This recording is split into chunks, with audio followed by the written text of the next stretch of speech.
सुस्वागतम. मी प्रसाद भावे तुम्हा सर्व नर्मदा प्रेमी आणि मैया भक्तांचं गोइंगो टुरिझम यांनी आयोजित केलेल्या नर्मदा आणि कलियुग या कार्यक्रमामध्ये तुम्हा सर्वांचं मनपूर्वक तुमचं स्वागत करतो. सुस्वागतम. पुन्हा एका कवितेने सुरुवात करतो. मुल्ला मस्जिद में बाग दे, मुल्ला मस्जिद में बाग दे तो क्या अल्लाह सुनता है. मुल्ला मस्जिद में बाग दे तो क्या अल्लाह सुनता है. चीटी पाव में घुंगरू बांधे तो भी अल्लाह सुनता है. मी आता हे कशा करता दुसरी लाईन महत्वाची, जातीवाचक नाहीये हे.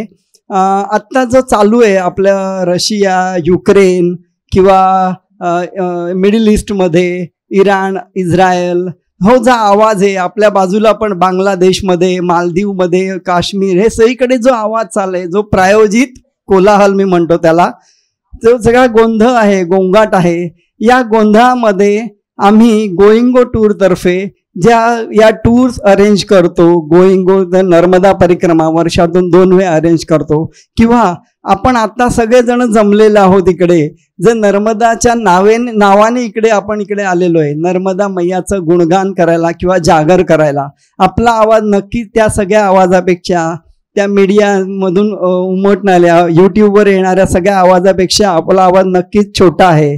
पण जी मैया, ती मुंगी ती केवढी, तिच्या पायातले घुंगरू ते केवढे, आणि त्या घुंगरांचा आवाज तो केवढा. तो आवाज जो भगवंत, जी मैया ऐकते, तो आपला हा जागर मैयासाठी आपण जमलेलो आहोत, तो जागर ऐकणार नाही का? नक्कीच ऐकेल. त्यामुळे मी आता आपले जे नेहमीची प्रथा आहे की दीप प्रज्वलनाने आपण कार्यक्रमाची सुरुवात करतो. तर मी गोइंगो टुरिझमचे CEO श्री केदार जोशी यांना मी विनंती करतो की त्यांनी अलकाताई आणि कुंटेताई आपल्या इकडे आहेत, मी त्यांना विनंती करतो की त्यांनी दीप प्रज्वलनाकरता इकडे यावे. आणि अस्मिता ताई आहेत, त्यांनी दीप प्रज्वलनाकरता इकडे यावे.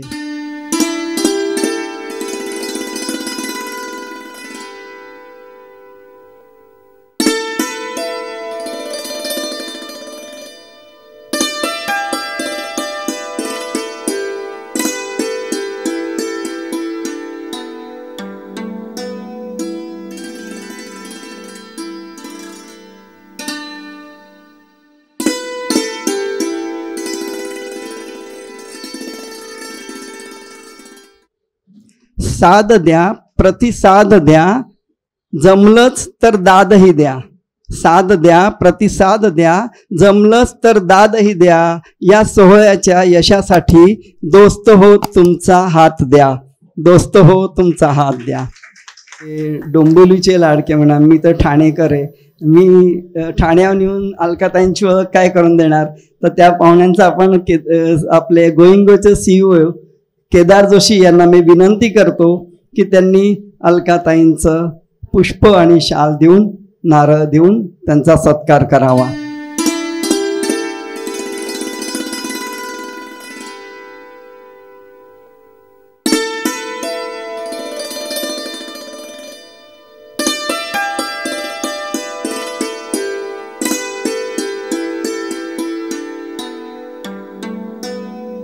कुंटेताईंना 2 मिनिटं फक्त वरती बोलवतो.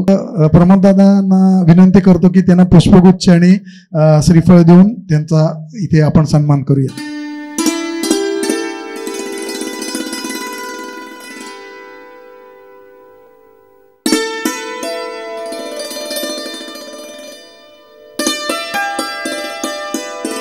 मी जेव्हा अलकाताईंचं मला वाचनात आलं, त्यांचं काम केलेलं, त्यांचं प्रकाशित ग्रंथसंपदा ऐकल्यावर मला माझ्या 2 कविता संग्रह आणि 1 कादंबरी प्रकाशित झाली, तर मला काय वाटलं बाबा. आणि त्याच्यामुळे मी हे जेव्हा बघितलं अलकाताईंची ग्रंथसंपदा, मी फक्त तुम्हाला बाकी काही ओळख करून देत नाही, कारण की डोंबिवलीच्याच आहेत आणि गणपती मंदिरात येऊन त्यांची मी काय ओळख करून देणार.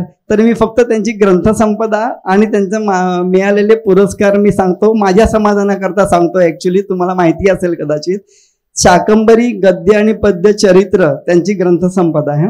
श्रीकृष्ण बलराम बंधू चरित्र, चिदंबर बोधामृत अभंग निरूपण, श्रीमद बोध कथामृत, रामायण कथासार, निजात्मबोध रामायण कथासार, नंतर अध्यात्म रामायण, 7 उपनिषदांवर त्यांचं भाष्य आहे. नारद भक्ती सूत्रे ओविबद्ध केलेली आहेत त्यांनी.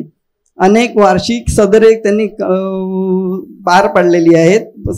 नंतर दशोपनिषदातले सार आणि श्रमर्थ आत्माराम निरूपण, हे एवढं त्यांनी ग्रंथसंपदा आहे फक्त त्यांची. त्यांना मिळालेले पुरस्कार, पुष्पलताबेन पुरस्कार पहिला, दुसरा आहे वेदांत प्रचारक पुरस्कार, वेदांत प्रसारक पुरस्कार, कामोठे शिक्षण संस्था जीवन गौरव पुरस्कार, आग्री युथ फोरम आदर्श शिक्षिका पुरस्कार, नंतर ग्रेट डोंबिवलीकर पुरस्कार, गोमती पुरस्कार, श्रीराम फाउंडेशनचा पुरस्कार आहे. भागवत बोध कथामृतासाठी एकनाथ संशोधनचा मुकुंदाचार्य पुरस्कार त्यांना लाभलेला आहे. ग्रेट. नंतर शिवगड तर्फे गौरव अनेक सन्मान मिळालेले आहेत आणि नवदुर्गा पुरस्कार शिवसेनेतर्फे त्यांना मिळालेला आहे आणि एक्सलंट पुरस्कार रोटरी तर्फे पण त्यांना मिळालेला आहे. त्यांचं मलाच एकदम खूपच, मला त्यांचा सत्कार करायची संधी मिळणं किंवा हे माझ्यासाठी भाग्याचं आहे. कारण की मी मागे त्यांना बघितलेलं पहिल्यांदा तेव्हा खालती गणेश याग वगैरे होते ना, तेव्हा मी तिकडे त्यांच्या गुरुजींबरोबर होतो, तेव्हा तुमच्या इकडे, तेव्हा मी पहिल्यांदा बघितलं त्यांना. आधी ओळख नव्हती, पण आता खरंच एवढे बघितलं पुरस्कार. तर आता मी केदार जोशींकडे माईक देण्यापूर्वी मी फक्त आमचं गोईंगो टुरिझमचं थोडक्यात तुम्हाला माहिती करून देतो. डोंबिवलीकरांना गोईंगो टुरिझम हे काही नवीन नाही. मला माहिती आहे तुम्ही सगळे अलखाताईंना ऐकायला आलेला आहात, पण आपण एअरपोर्टला जातो ना, तेव्हा पण एअरपोर्टला विमानात बसतो, पण त्याच्या आधी आपल्या रिक्षेनी बसनी जावं लागतं ना खडखड करत. तसं माझा खडखडाट समजा तुम्ही थोड्या वेळात तुम्हाला मी अलखाताईंना ऐकायला मिळेल. तर गोईंगो टुरिझमचं सुरुवात 2013 मध्ये झालेली आहे. 2013 पासून त्यांनी 11 मारुतीपासून जे चालू केलेला हा प्रवास, नंतर त्यांनी गिरनार परिक्रमा, गिरनार यात्रा ही त्यांची गोडदौड 2024 मध्ये आता जो प्रवास त्यांनी चालू केला तो आता घोडदौड स्वरूपात आता आलेला आहे. मधली कोरोनाची 2 वर्ष गेली आहेत, बाकी त्यांचं कंटिन्यू चालूच आहे. आणि गोईंगो टुरिझम तर्फे मी स्वतः 4 वेळा गेलेलो आहे आणि त्यामुळे मी नंतर मला इतकं त्यांचं आवडलं की त्यांच्या परिवारात मी जॉईन झालो त्यांच्या परिवारात. नंतर त्यांच्या उत्तम व्यवस्थानाचे तुम्हाला प्रमाणपत्र त्यांच्याबरोबर, आता मी स्वतःच इकडे आहे म्हटल्यावर तुम्ही मला काही विचारू शकतात, काय निगेटिव्ह पण सांगू शकेन मी. आणि त्यांचे आता कोणते कोणते टूर्स त्यांनी केलेले आहेत ते मी थोडक्यात सांगतो. त्यांनी खूप केलेले आहेत. त्यांचे थोडक्यात 11 मारुती करतात ते.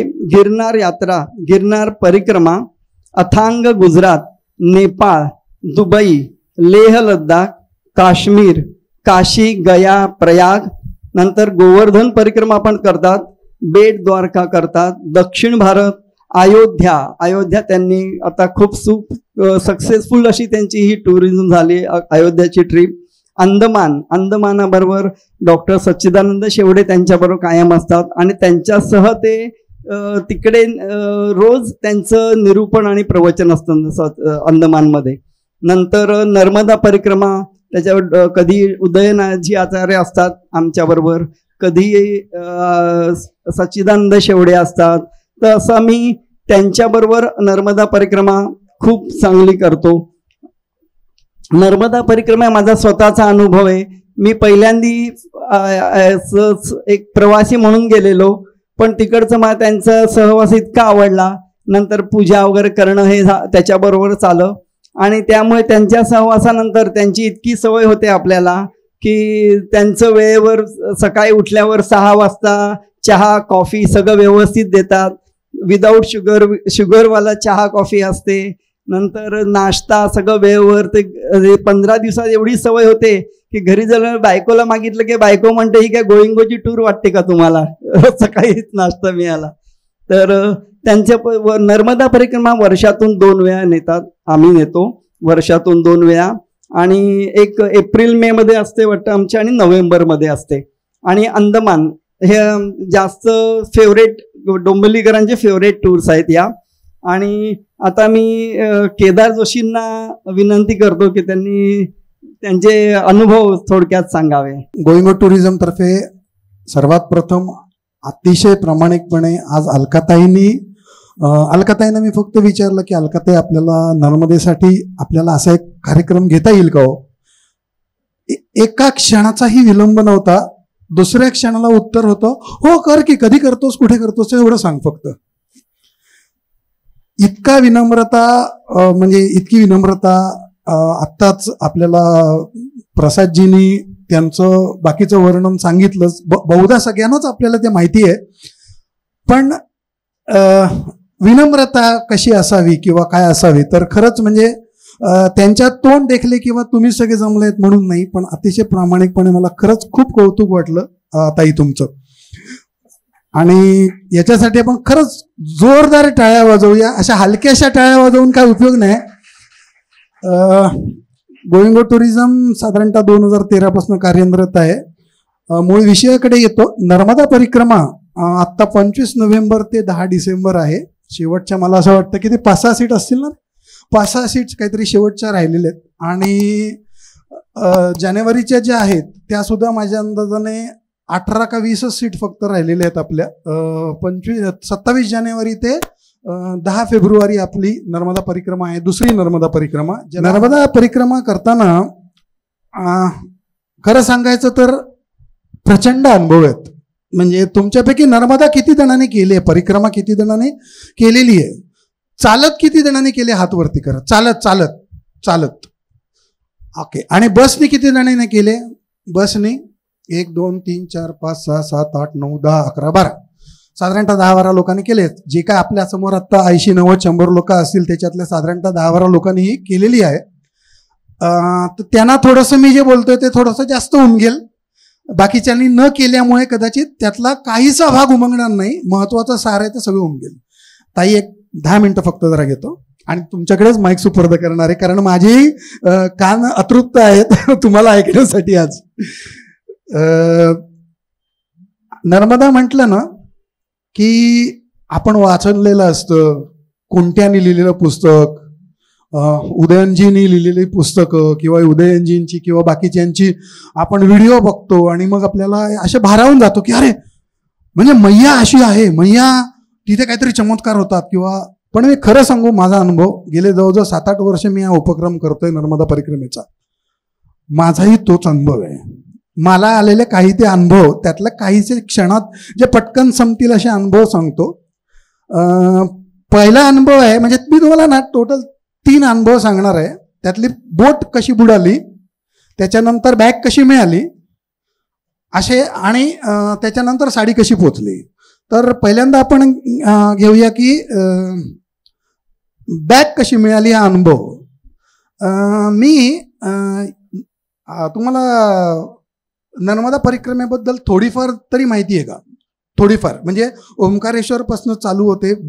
बसनी करा किंवा चालत करा. चालत कुठनंही करू शकता तुम्ही परिक्रमा चालू, पण शक्यतो ओंकारेश्वरपासून जिथनं करता तिथनं आम्ही करतो. तिकडनं मग आपण दक्षिण तटाचा प्रवास चालू करतो. मैयाला 2 तट आहेत, पश्चिम वाहिनी आहे त्याच्यामुळे 2 तट आहेत, उत्तर तट आणि दक्षिण तट. दक्षिण तटावरनं परिक्रमा चालू करून आपण गुजरातच्या दिशेने आपण जातो. म्हणजे डाव्या बाजूला आपल्याला मैयाला ठेवतो आणि आपण आपला प्रवास चालू करतो बसचा.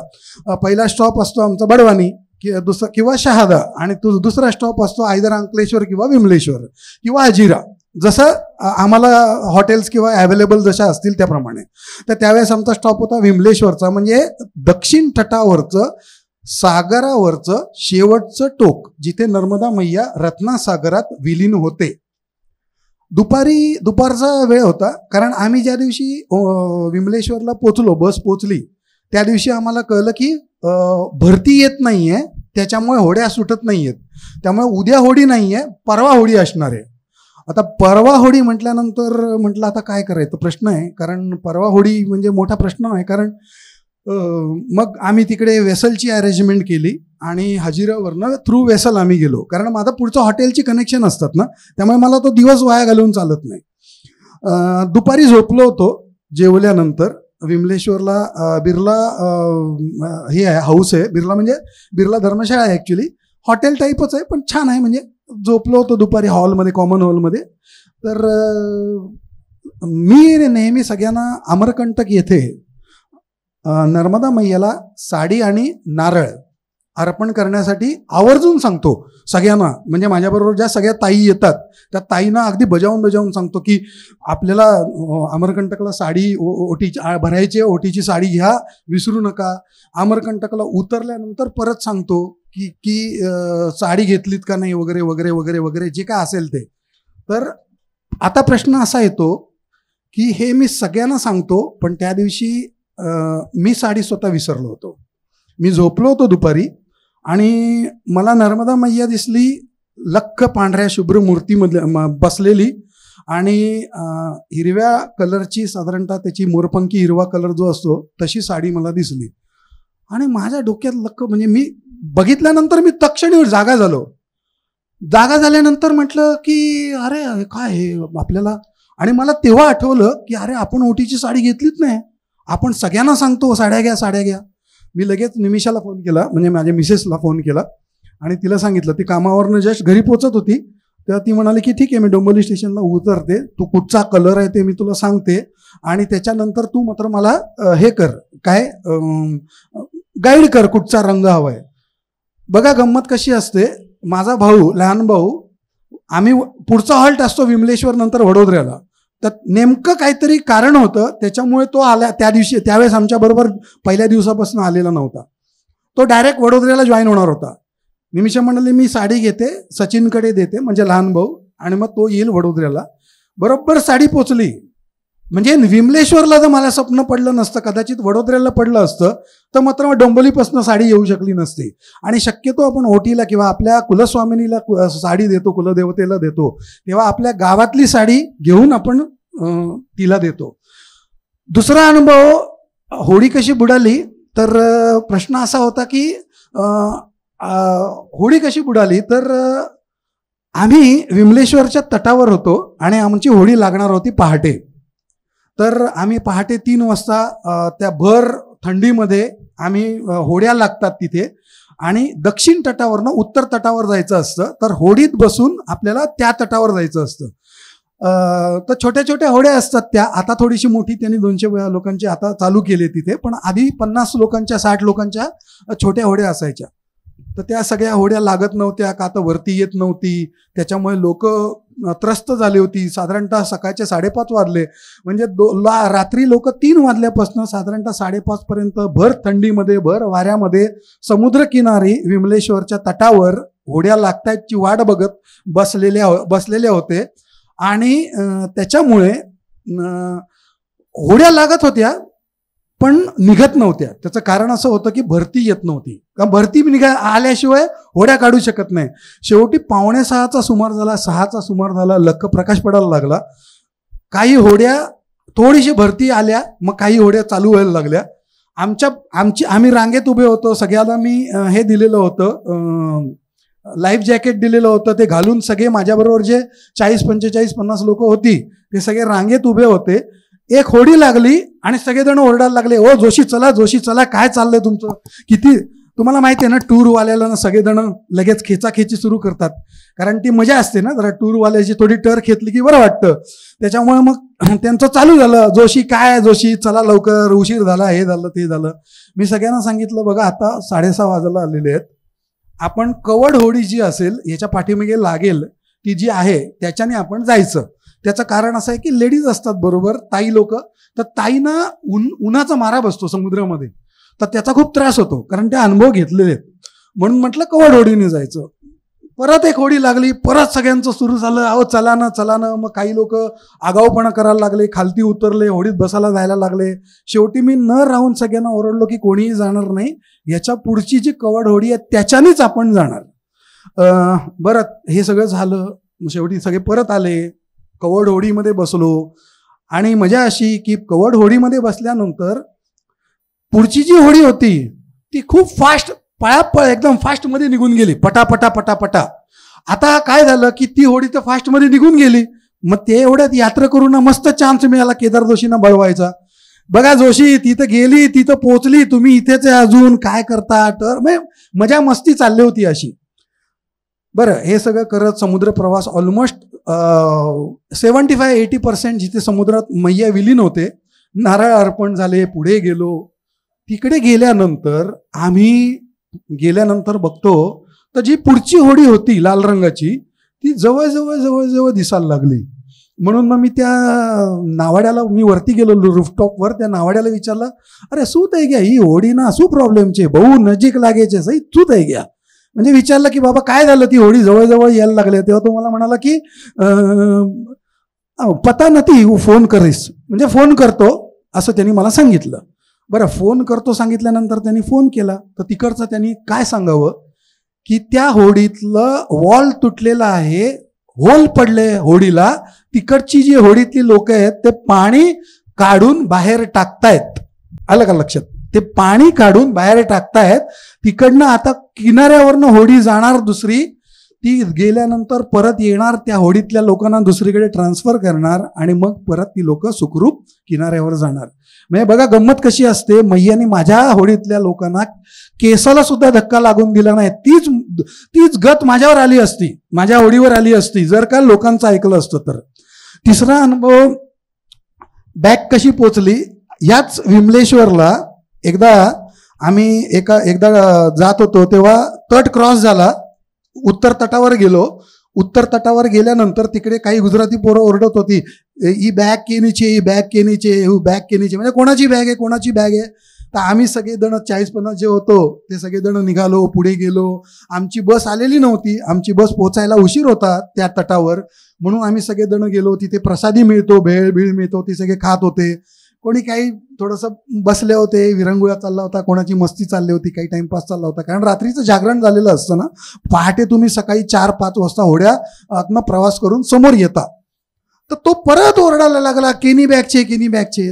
झालं त्याचं ते ओरडणं चालू होतं. तास झाला, 1.5 तास झाला, सगळ्या होड्या आल्या तरी तो ओरडतच होता. कोणी ती माझी बॅग आहे म्हणाला कोणी तयार नाहीये. शेवटी मी गेलो तिकडे, म्हटलं अरे શું થઈ ગયા यार, काय प्रॉब्लेम काय आहे बाबा, मला सांग. तो म्हणाला की बॅग आहे कोणाची तरी, विमलेश्वरला राहिले, आम्ही विमलेश्वरवरनं इकडे घेऊन आलोय. तर आता ती बॅगमध्ये ना तिकीट आहे, त्या तिकिटावर पुण्यावरनं तिकीट आहे, म्हणजे कोणतरी पुण्यातनं आलेल्या गृहस्थाची ही बॅग आहे. म्हटलं बरं ठीक आहे, माझ्याकडे पुण्याचे गृहस्थ आहेत, म्हटलं पुण्यापर्यंत मी बॅग पोचवून देतो, म्हटलं दे माझ्याकडे, जर तुझा भरोसा असेल तर. तो म्हणाला सर लेके जाओ, क्योंकि हम लोग भी वैसे क्या करेंगे, हम लोग तो अभी होडी लेके वापस जाने वाले. तर त्यांनी ती माझ्याकडे बॅग दिली. तेवढ्यात आमच्याबरोबर एक सहचारी होते, तर त्यांना मी सांगितलं, म्हटलं हे तिकीट आहे, जरा बघा तर जरा. म्हटलं त्या तिकिटावर बुकिंग करणाऱ्या एजंटचा नंबर होता. नेमका तो जो एजंट होता माझ्या सहचार्याचा ओळखीचा निघाला. ठाकूर म्हणून माझे सहचारी होते, म्हणजे टूरमध्ये आमच्याबरोबर होते. त्यांनी फोन केला त्याला. ती बॅग कोणाची आहे हे कळलं त्यांनी, कारण त्याच्याकडे तर ते नंबर होते ना, 6 नंबर. त्यांनी 6 जणांना फोन करून सांगितलं. त्यांनी सांगितलं अरे मेरा बैग है. तो बोला किधर है, ऐसा ऐसा है, वो लोग विमलेश्वर में है और हम लोग जाने वाले हैं नीलकंठेश्वर मंदिर में. तिकडनं भरूचच्या जवळच नीलकंठेश्वर मंदिर आहे, आम्ही तिकडे जाणार होतो. तर त्यांना तिकडे बोलवलं. मला फोन केला त्यांनी, माझा नंबर पाठवला होता. त्यांची बॅग त्यांना मी सुखरूप सुपूर्द केली. आणि पुढे घटना अशी घडली की त्याच्यानंतर मग आम्ही भरूचवरनं तिकडे वडोदरावरनं टिळकवाडा, गरुडेश्वर करत दुसऱ्या दिवशी आम्ही माहेश्वरला वस्तीला गेलो. माहेश्वरला वस्ती झाली. दुसऱ्या दिवशीचा एक्स्ट्रा हॉल्ट असतो तो झाला. तिसऱ्या दिवशी सकाळी निघालो नेमावरला, नाभिस्थान मैयाचं. तिकडनं निघाल्यानंतर नेमावरला पोचलो. रात्री पोचल्यानंतर सगळ्या लोकांना उतरवलं, हॉटेलमध्ये झाले, हॉटेलमध्ये गेले, सगळे झालं. माझ्याबरोबर आमचा कॅप्टन असतो वैजू म्हणून, आज वैजू नाही आहे, वैजू केरळला गेलाय. माझा बहिणीचे मिस्टर आहेत, ते माझ्याबरोबर असतात नेहमी. तर वैजू म्हणाला केदार भाई तेरा बैग किधर है. म्हटलं मेरा बैग तो बस में रहेगा. और पूरा बस देखा, बैग नहीं है तेरा. म्हटलं पता नाही अब क्या बताऊं. म्हटलं बघितलं, शोधलं, कुठे बॅग मिळेना. म्हटलं बाबा महेश्वरला हॉटेलमध्ये फोन केला त्या जनरल मॅनेजरला. त्या जीएमने सांगितलं एक ब्लू कलर का बैग है, उसके साथ और एक पैकेट है. म्हटलं वो मेरा ही है. तेवढ्यात हे मी बोलायला, आणि समोर हॉटेलवाला गजानन म्हणून आहे, गजानन साहेब. तर ते गजानन साहेब समोर होते. ते म्हणाले શું થઈ ગયા. तर त्यांना मी सांगितलं बाबा असं असं झालं, हे झालं, ते झालं. आणि त्यांनी मला सांगितलं की ठीक है किधर से आ रहा है, महेश्वर से आना है ना. अरे वो अपना वेदांत वाला है ना, वो कल आने वाला है. एक दुसरा टूरवाला आहे. तर त्यांनी त्याला फोन केला. तर तो म्हणाला हा मैं महेश्वर में हूँ. तो नेमका माझा मित्रच आहे वेदांत. त्याला फोन करून सांगितलं व महेश्वरला माझी बॅग कलेक्ट कर. माझी बॅग त्यांनी कलेक्ट केली. पुढचा एक्स्ट्रा हॉल्ट असतो अमरकंटकला. अमरकंटकला मी ज्या दिवशी राहिलो त्या दिवशी तो आला. त्यांनी माझी बॅग माझ्या हातात सुपूर्द केली. मला सांगायचं फक्त एवढंच होतं, कोणाच्या तरी बॅगेची जबाबदारी मी घेतली म्हणून माझी बॅग बरोबर मैयानी माझ्यापर्यंत पोचवली. तसंच आहे, मैया हे जे सगळं करत असते गंमत जम्मत, तर ह्या अशा असंख्य घटना आहेत. जर आपण आध्यात्मिक दृष्टिकोनातून बघितलं तर भरपूर गोष्टी आहेत. आपण आता मला असं वाटतं की काय हो, तुमच्या भाषेमध्ये रिक्षेचा खडखडाट भरपूर झाला. आता आपण विमानाचा प्रवास करायला सुरू करूया. तर मी अलकाताईंना विनंती करतो की त्यांनी आमचे कान आणि हृदय दोन्ही तृप्त करावं. जय जय रघुवीर समर्थ. शंकराचार्य मध्यमाम् अस्मदाचार्य पर्यन्ताम् वंदे गुरु परंपरा. मन्नाथ श्री जगन्नाथ मद्गुरु श्री जगद्गुरु मदात्मा सर्वभूतात्मा तस्मै श्री गुरवे नमः. कृपा कटाक्षाची हे किरणे मोह समुद्राचे आटणे घडे जय त्या श्री कृष्णे वंदू तया ते. जय जय रघुवीर समर्थ. प्रभू रामचंद्रांना वंदन करते, हनुमंताला वंदन करते, समर्थांना वंदन करते, सद्गुरूंना वंदन करते. या ठिकाणी अधिष्ठान मांडलंय श्री गणेशाला वंदन करते. नर्मदा मैया आहे तिच्या चरणी वंदन करते. आपल्या सगळ्यांच्या चरणी वंदन करते. श्रोते तुम्ही जगदीश मूर्ती सगळ्यांच्या चरणी वंदन करते आणि काही चिंतन करते. भागवत पुष्कळ केलेत, रामकथा पुष्कळ केल्यात, पण नर्मदेचं महात्म्य आजपर्यंत सांगितलेलं नाही. मी अगदी मोकळेपणाने सांगते. आणि मला जेव्हा ते म्हणाले की तुम्ही काही सांगाल का, मी म्हटलं तिची इच्छा दिसत नाही. मी 18 दिवस 25 दिवस अशी काही यात्रा करावी, अशी 2-4 दिवस फार तर करू शकेन, मला माहिती नाही. कारण हा एक प्रांत असा आहे की जिकडे जीवाचं सामर्थ्य काही चालत नाही, तिथे त्या ईश्वराचं सामर्थ्य चालतं. एवढी तरी माझी निश्चित श्रद्धा आहे. असो, आजचा जो विषय आहे तो कलियुगामध्ये नर्मदेचं जी परिक्रमा आहे त्याचं काय महत्त्व आहे असा आजचा विषय आहे. तेवढ्या विषयाला मात्र नक्की न्याय देईन, कारण तेवढा अभ्यास केलेला आहे. कारण ग्रंथ वाचल्याशिवाय काही अर्थात निश्चित नाही आहे की आपण कोणताही ग्रंथ वाचल्याशिवाय आपण काही सांगू शकत नाही. त्यामुळे थोडं ग्रंथाचं वाचन केल्यानंतर ग्रंथ जो ज्याचा वाचलेला आहे ती मैया मला धैर्य देईल असा तेवढा विश्वास मला आहे. आणि त्या विश्वासावरती काही चिंतन आपण या ठिकाणी मांडू. कलियुगाचा जेव्हा विचार करतो तेव्हा निश्चित आहे की ह्याच्या आधीची 4 युग होऊन गेलेली आहेत. सत्ययुग आहे, त्रेतायुग आहे, द्वापार युग आहे आणि आत्ताचं कलियुग आहे. एवढं आपल्याला हे 4 युग माहिती आहेत. ह्या युगाचा प्रत्येक ठिकाणी बघितला तर एक युगधर्म आहे. प्रत्येक युगाची एक वेगळी देवता आहे. प्रत्येक युगामध्ये ज्या ज्या देवता आहेत त्यांच्या प्राप्तीसाठी जे काही साधनं सांगितलेलं आहे ते साधनं प्रत्येक वेगळं आहे. लक्षात, सत्ययुगामध्ये किंवा कृतयुगाचं जे साधन आहे ते ध्यानयोग आहे. आता त्या ध्यानाच्या साह्याने त्यावेळेला परमात्म्याची प्राप्ती होत होती. आत्ता जर आपण करायचं म्हटलं तर शक्य आहे का? पहा बरं, करून बघा. आत्ता जर मी भल्या पहाटे 4 वाजता पहाटे अगदी उठले की मी आता ध्यानाला बसीन, तरी सुद्धा ध्यानासाठी लागणारी नीरव शांतता मला मिळेल असं सांगता येत नाही.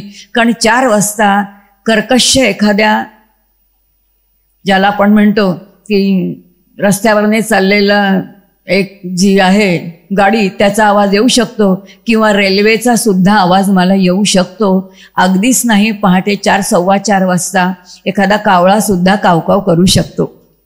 ध्यानाला बसणं कठीण आहे. त्यामुळे हे युग किंवा हा जो आहे कलियुगामध्ये ध्यान ही साधना सांगितलेली नाही.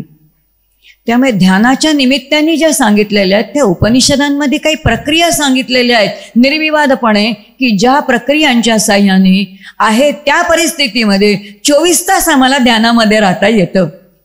मग आता हा अभ्यास महत्त्वाचा आहे, पण त्याच्यासाठी काही चिंतन आहे, बसणं आहे, ते आपल्याला जमत नाही. असो, आणि म्हणून ध्यानमार्ग हा कलियुगाचा मार्गच नाही. त्यानंतर येणारं जे आहे ते त्रेतायुग आहे, ज्यामध्ये प्रभू भगवान राम आहेत. आता त्या काळची जर उपासना बघितली तर यज्ञयागादी साधन आहे. आता यज्ञयागादी साधनं म्हटल्यानंतर यज्ञ करण्यासाठी मग तो होतसा पाहिजे, त्याला यजमान पाहिजे, त्याला आहुत्या पाहिजेत, ते सगळं आहे. आपण बघितलेलं आपल्याला रामकथेचा थोडा अंदाज आहे की विश्वामित्राने मोठा एक सत्संकल्प केला आणि असुर वृत्तीचे असणारे त्याच्यामध्ये बाधा आणत होते आणि म्हणून प्रभू रामांना घेऊन गेलेत रक्षण करण्यासाठी, यज्ञाचं रक्षण करण्यासाठी. त्या काळामध्ये परमात्म्याच्या प्राप्तीचं साधन यज्ञयागादी कामच होतं. लक्षात घे, प्रत्येक युगाचा एक धर्म आहे. त्यानंतरचा आहे ते द्वापार युग आहे. द्वापार युगामध्ये भगवान गोपाल कृष्ण आहेत. आता तिथे साधन कोणतं आहे तर तिथे संकीर्तने साधन आहे, तर नवे नवे लीला कथने साधन.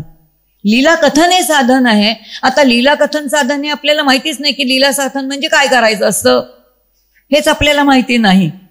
पण शास्त्रशुद्ध साधना दिलेली आहे, त्या त्या युगाची ती साधन आहे. आणि कलियुगामध्ये त्यांनी म्हटले कलियुगाचं साधन कोणतं असेल तर कलियुगामध्ये नामसाधना किंवा नामसंकीर्तन हे एकमेव साधन सांगितलेलं आहे. आता हे एकमेव साधन जर वेद सांगत असतील तर मग आता प्रश्न आहे की मग ह्या अशा ही जी पुराणं आहेत त्या पुराणांचं काय करायचं आपण. पुराणांमध्ये जर अशा प्रकारची काही साधना सांगितलेली असेल नर्मदा पुराणामध्ये की बाबा तुम्ही त्याच्या परिक्रमा करा किंवा त्याची प्रदक्षिणा करा, ह्याची संगती कशी काय लावायची आपल्याला थोडी संगती समजून घ्यावी लागेल किंवा ती आपल्याला त्याचा काय एक प्रकारचा ढाचा आहे तो समजून घ्यायला लागेल. हे सगळं समजवताना आपल्याला निर्विवादपणाने आधी समजून घ्यावं लागेल की आपला जे वैदिक संस्कृती आहे त्या वैदिक संस्कृतीचा एक मूळचा धर्मग्रंथ कोणता आहे हे आपल्याला अत्यंत सुस्पष्टपणे माहिती पाहिजे की माझा धर्मग्रंथ कोणता आहे. तेव्हा आपला धर्मग्रंथ वेद आहे. आवाज येतोय ना नक्की व्यवस्थित येतोय ना. हा, वेद हा धर्मग्रंथ आहे. आता पूर्वी एकच वेद होता, मग ते एकाला झेपण्यासारखं नव्हतं आणि त्यामुळे महर्षी व्यासांनी त्याचे 4 भाग केले. आणि मग आज आपल्याकडे जे 4 वेद आहेत हे आपल्याला माहिती आहे की जो एक ऋग्वेद आहे, यजुर्वेद आहे, सामवेद आहे, अथर्ववेद आहे. हे सगळं मोठं काम प्रचंड कोणी केलं असेल तर भगवान व्यासांनी केलेलं आहे. याचबरोबर भगवान व्यासांनी जी आहे ती पुराणांची रचना केली ज्याच्यामध्ये 18 पुराण आहे. मुद्दाम मी सांगते की ही सगळी रचना केली. आता लक्षात येईल की आपण धार्मिक कर्म करतो. आपल्याकडे पूजा असू दे, आपल्याकडे गणपतीचं पूजन असू दे, आपल्याकडे महालक्ष्मीचं पूजन असू दे, आपल्याकडे एखादी सत्यनारायणाची पूजा असू दे, विवाहासारखा एखादा प्रसंग असू दे, या ठिकाणी गुरुजी येतात. गुरुजी येऊन आपल्याकडून काही संकल्प करून घेतात. संकल्प करताना समोर वरुण ठेवलेला असतो, म्हणजे एक तांब्या असतो, त्याच्यावरती नारळ असतो आणि त्या वरुणाचं पूजन ज्याला आपण म्हणतो पुण्यवाचन, मला वाटतं हा शब्द सगळ्यांना माहिती आहे. हे जे वरुणाचं पूजन केलं जातं तेव्हा लक्षात येईल की हे जे 4 वेद आहेत त्यावेळेला 4ही वेदांचं या ठिकाणी काय आहे तर पूजन आहे. ते गुरुजी म्हणतात काय आहे, एकीकडे ऋग्वेद आहे, एकीकडे यजुर्वेद आहे, एक एक गंधाचं बोट त्या ठिकाणी आपल्याला लावायला सांगतात. याचा अर्थ आपलं धार्मिक कर्म एकही वेदांच्या शिवाय पूर्ण होत नाही. मग प्रत्येक वेदाचं वैशिष्ट्य काय असेल तर ते वैशिष्ट्य म्हणजे ऋग्वेदामध्ये देवदेवतांचं आव्हान सांगितलेलं आहे. पहा बरं, आवाहन करण्यासाठी आपण म्हणतो ना आपल्या घरी बाबा विवाह असतो, आपल्या मुलाचं आमंत्रण द्यायला काही ठिकाणी आपण स्वतः जातो आणि म्हणतो बघा तुम्ही नक्की आलं पाहिजे बरं का, म्हणून महिनाभर आधी आलेलो आहे, रजा काढून घ्या, तुम्हाला आलंच पाहिजे काही करून. इतकं मनापासून बोलवतो, इतकं मनापासून बोलवतो. ज्यांना बोलवतो ते खरंच येतात, कारण अंतःकरणापासून बोलवलेलं असतं. हे जे अंतःकरणापासून परमात्म्याला बोलवणं आहे, आवाहन करणं आहे, हे कुठे आहे तर हे ऋग्वेदामध्ये. मग त्यानंतर जेव्हा आपल्या घरी पाहुणे येतात तेव्हा आपण त्यांचं स्वागत करतो. पूर्वीच्या काळी पाय धुवायला पाणी द्यायचे, हात धुवायला पाणी द्यायचे, ज्याला अर्घ्य आणि पाद्य म्हणतो, आणि मग बसतो त्याला प्यायला पाणी देतो. हे जे काही आपण पाहुण्यांचं करतो याचा अर्थ ज्या परमात्म्याला तुम्ही आम्ही सगुणामध्ये आणतो तेव्हा त्यांना जे उपचार करतो, हे जे 16 उपचार करतो हे कुठे आहेत, हे यजुर्वेदामध्ये. याच्याशिवाय आपल्याला चालणार नाही बरं का. आता ज्या देवतांना बोलवलेलं आहे, जे आपलं आराध्य दैवत आहे, जे आपलं उपास्य दैवत आहे, ज्याला आपल्याला साध द्यावीशी वाटते, हे सगळं करावं असं वाटतं, तेव्हा त्याचं काही स्तवन आहे, त्याची स्तुती आहे. मग ती कुठं आहे तर ती सामवेदामध्ये आहे. आणि म्हणून साम गायन आहे. आधुनिक भाषेमध्ये म्हणतो ना, आले पाहुणे की आपण त्यांना एंटरटेनमेंट करतो. मग एखादे रेकॉर्ड लावतो. आपल्या घरी नातवंड असेल तर त्याला काहीतरी गाऊन म्हणायला सांगतो, या आजोबांना हे छान म्हणून दाखव बरं, म्हणतो की नाही. याचा अर्थ कुठेतरी रिझवणं, मनोरंजन करणं. देवतांचं स्तवन हे कुठं आहे तर ते सामगायन. आणि शेवटी येणारं जे आहे ते अथर्ववेद, जे आपल्याला त्या देवताचं तत्वदर्शन करून घेतं. अतिशय महत्वाचे तत्वदर्शन. कोणाची उपासना आम्ही करतोय आपल्याला कळतच नाही, कोणाची उपासना करतोय. अंधारामध्ये चाचपडत चाललेला प्रवास आहे. कधीतरी उपासनेमध्ये अत्यंत सुस्पष्टपणाने पाहिजे की मी उपासना का करणार आहे, कशासाठी करतोय. प्रश्न विचारा बरं. आपण देवळामध्ये जातो, एखाद्या घरामध्ये देवताची पूजा करतो, आपल्याकडे कुळधर्म कुळाचार आहे, हे सगळं आपण करतो. का करतो, कशासाठी करतो. काहीतरी तर कारण असेल ना. पण ह्याचं मूळ कारणच आपण कधी शोधत नाही.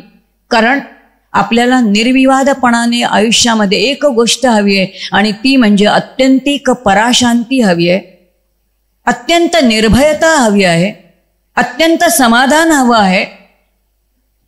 आणि म्हणून शांती, समाधान, आनंद, पराशांती, निर्भयता ह्या गोष्टी याच्याशिवाय आपण राहू शकत नाही.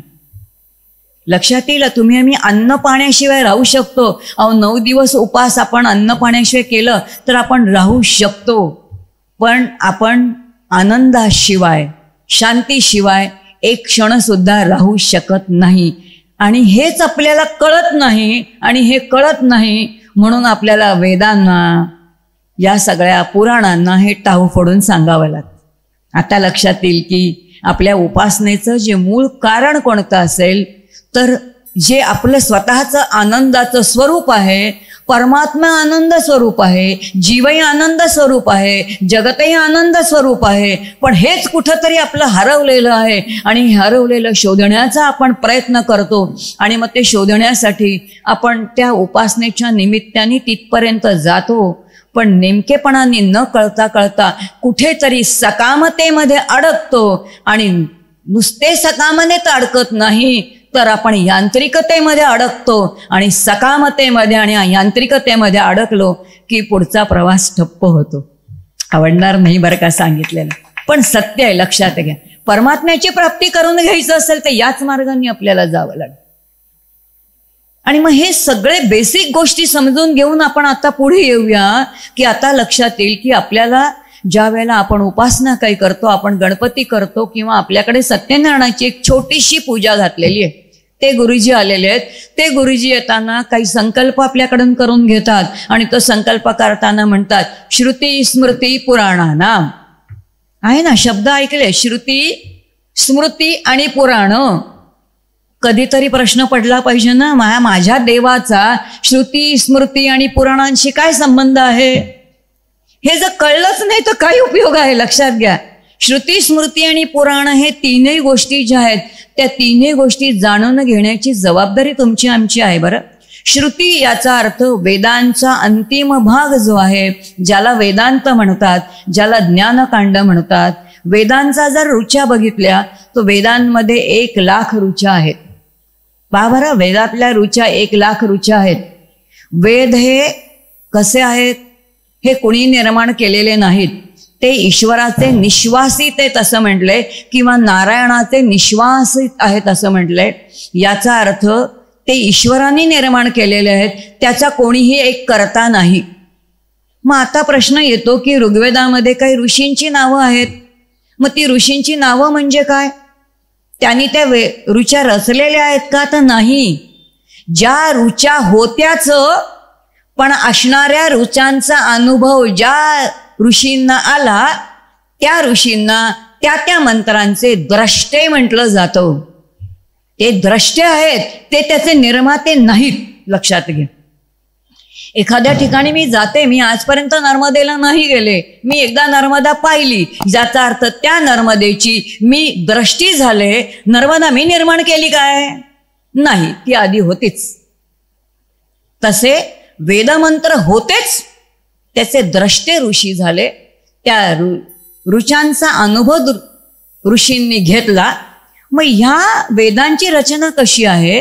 तर वेदांमधल्या 1,00,000 ऋचा आहेत, त्यातल्या 80% ज्या आहेत त्या कर्मपर आहेत, 16% ज्या आहेत त्या उपासना म्हणजे भक्तीपर आहेत, आणि 4% ज्या आहेत त्या केवळ ज्ञानपर आहेत. याचा सरळ सरळ अर्थ असा आहे की या जगामधले 80% लोक कर्माचे अधिकारी आहेत, 16% लोक भक्तीचे म्हणजे उपासनेचे अधिकारी आहेत, आणि केवळ 4% लोक जे आहेत ते ज्ञानाचे अधिकारी आहेत. कर्माचे अधिकारी असणाऱ्या कर्ममार्ग म्हणतात, उपासनेच्या मार्गाने जाणाऱ्याला भक्ती मार्ग म्हणतात, विचारांनी जाणाऱ्यांना वैचारिक साधना करणारा जो मार्ग आहे त्याला ज्ञानमार्ग म्हणतात. वेदांच्या ह्या 3 भागांवरती हे 3 मार्ग आधारित आहेत. गीता ह्या 3ही गोष्टींचा विचार आपल्याला सांगते, आणि म्हणून गीतेमधले 16-18 अध्याय आम्ही आधीच गीतेचा अभ्यास करायला घेतो जरा रिटायर झाल्यानंतर. यातलं आधीचं काहीच माहिती नसतं, काहीच कळतच नाही, आणि म्हणून गीता कळतच नाही. पण गीता सुद्धा त्रिकांडात्मक आहेत. वेद जसे त्रिकांडात्मक आहेत, गीताही त्रिकांडात्मक आहे. सद्गुरूंचा बोध शिष्यासाठी केवळ तत्वमसी एवढाच आहे, आणि तत्त्वम असी, तत् म्हणजे ईश्वर तत्व, त्वम म्हणजे जीव तत्व, असी म्हणजे या दोघांचं समानाधिकरण. म्हणून भगवद्गीतेचे पहिले 6 अध्याय त्वम पदाचे म्हणजे जीव पदाचे आहेत, नंतरचे 6 अध्याय तत्पदाचे म्हणजे ईश्वर तत्वाचे आहेत, आणि त्यानंतरचे 6 अध्याय असी पदाचे म्हणजे दोन्हीचं समानाधिकरण सांगणारे आहेत. आता लक्षात येईल की जे वेदांमध्ये आहे तेच गीतेमध्ये आहे, आणि म्हणून उपनिषत्सु प्रत्येक गीतेच्या शेवटच्या अध्यायाच्या ठिकाणी आहे. हे काय आहे? ब्रह्मविद्या या उपनिषत्सु, उपनिषदांमध्ये, याचा अर्थ वेदातले हे विचार आहेत. हा धागा जेव्हा आपण बघतो तेव्हा आपल्याला लक्षात येईल की ह्याला वेदांचे हे जे विचार आहेत त्याला श्रुती म्हटलेलं आहे. कारण श्रुत म्हणजे ऐकून, श्रुत म्हणजे ऐकणे. संपूर्ण जे वेदवाङ्मय आहे ते गुरु परंपरेने आलेलं आहे, आणि म्हणून एखाद्या तुम्ही भारताच्या अगदी दक्षिण टोकाला जा किंवा भारताच्या उत्तर टोकाला जा, भारताच्या पूर्व टोकाला जा, भारताच्या पश्चिम टोकाला जा, ऋग्वेद म्हणण्याची पद्धत एकच आहे. सगळे वेद म्हणण्याचे घनपाठी तसेच म्हणतात. त्यामध्ये एकाही आरोह अवरोहाचा सुद्धा बदल होत नाही, कारण ते श्रुत असलेलं वाङ्मय आहे. त्यामध्ये कुठेही काय आहे तर तुम्हाला पाठभेद आढळत नाही, आणि पाठभेद आढळत नाही याचं कारण ते श्रुत आहे, आणि म्हणून सगळ्यात श्रेष्ठ वाङ्मय श्रुती वाङ्मय आहे, ज्याला वेदांत म्हटलं जातं. दुसरं आहे स्मृती. स्मृती म्हणजे धर्मग्रंथ. आपले जे धर्मग्रंथ आहेत त्याला स्मृती म्हणतात. आता स्मृती कालानुसार बदलणारे आहेत. मनुस्मृती आहे, पराशर स्मृती आहे, गर्ग स्मृती आहे, शांडिल्य स्मृती आहे. या सगळ्या स्मृती आहेत. याचा अर्थ प्रत्येक जे आहेत आपण ज्याला म्हणतो की काळानुसार कायदे बदलतात. समाज व्यवस्था गुण्या गोविंदांनी नांदावी यासाठी जे कायदे कानून केले जातात त्या कायद्या कानूनाला काय म्हणतात तर त्याला स्मृती म्हणतात. आता लक्षात येईल स्मृती म्हणजे काय की समाज अत्यंत गुण्या गोविंदांनी नांदला पाहिजे, आणि त्यासाठी जे नियम आहेत त्या नियमांचं पालन करणं याला विधी म्हणतात, आणि जे पालन करायचं नसतं, जे त्यागायचं असतं त्याला निषेध म्हणतात. आणि म्हणून वेदांमध्ये विधी आणि निषेध दोन्ही सांगितलेलं आहे. स्मृतींमध्ये विधी आणि निषेध सांगितलेले, काय स्वीकारायचंय काय त्यागायचंय. म्हणून धर्म जो आहे तो धर्म आपल्याला कशासाठी आहे. आता मुळामध्ये धर्म म्हटल्यानंतर आपण हिंदू धर्म, इस्लाम धर्म असं काहीतरी म्हणतो. अशी धर्माची संकल्पना इतकी फुटकळ कल्पना नाही आहे हो धर्माची. धर्म अत्यंत व्यापक आहे. आपल्याला आत्ता धर्माचं चिंतन नाही करायचंय, पण आपल्याला हे निश्चित माहिती पाहिजे की स्मृती जी आहे तो धर्म आहे, आणि म्हणून ती काळानुसार बदलणारी आहे. आपल्याला आत्ता कळलं पाहिजे की आत्ता आपली स्मृती कोणती आहे. आत्ताची स्मृती कोणती आहे आपल्याला नक्की माहिती आहे. आपली घटना आंबेडकरांनी लिहिलेली आहे. याचा अर्थ ती आपली स्मृती आहे. बरं माहिती पाहिजे आपल्याला. जर मी वैदिक धर्माचा पाईक असेल तर ह्या गोष्टी मला माहिती पाहिजे की यांचं पालन मला करावं लागेल. कारण मला समाजामध्ये गेल्यानंतर व्यवस्थित समाजाची घडी जर व्यवस्थित असेल तर या सगळ्यांचं पालन मला करायचंय. यातलं एकही तोडून मला चालणार नाही. आणि तिसरी आहे ती पुराण. आता पुराणांमध्ये काय आहे?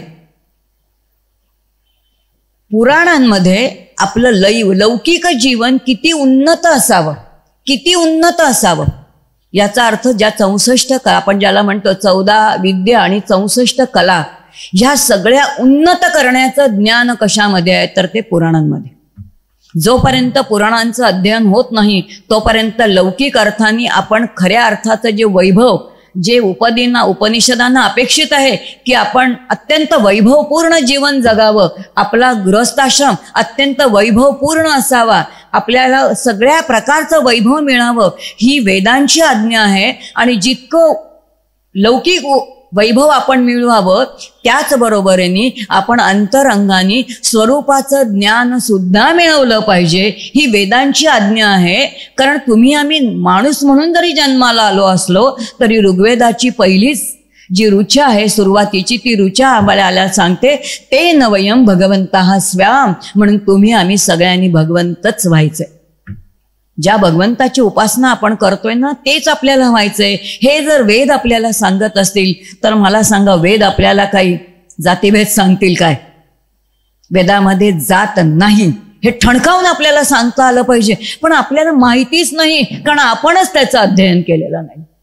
आणि म्हणून कुठेतरी समाजामध्ये कोणी म्हटलं की फारच कोणीतरी आमच्यावरती अन्याय केला आणि म्हणून आम्ही उद्रेक करतो.